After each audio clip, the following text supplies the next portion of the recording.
At a rally in New Hampshire, President Trump said Americans would pay an economic price if he is defeated in next year's presidential election.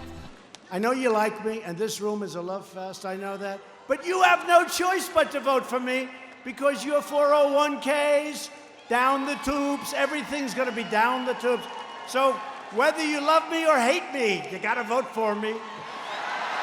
Trump's move to reassure supporters comes in the wake of a volatile stock market, bond market indications pointing to a possible recession, and the ongoing trade stalemate with China. But at the New Hampshire rally, Trump supporters like Karen Levesque were holding firm.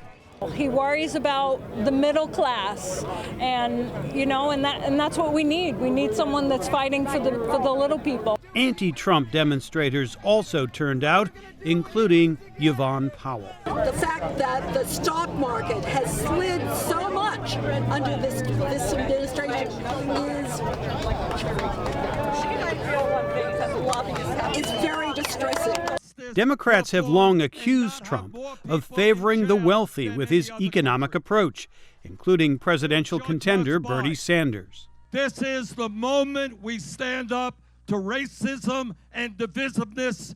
This is the moment we bring our people together and we create an economy and a government not dominated by the billionaires, but an economy and a government that works for all of us.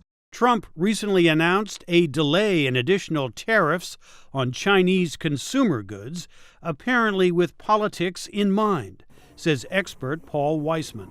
Well, it looks like the Trump administration wants to save Christmas. These tariffs would have hit right as the holiday shopping season was starting. I think they took a hard look at that and decided maybe it would be better to hold off. An economic recession during next year's presidential campaign would be devastating to the president's re-election hopes, says analyst Larry Sabato. Politically, he wants the election to be about the economy. Now, presidents don't run the economy. They get far more credit for great economies than they deserve. They get far more blame for bad economies than they deserve.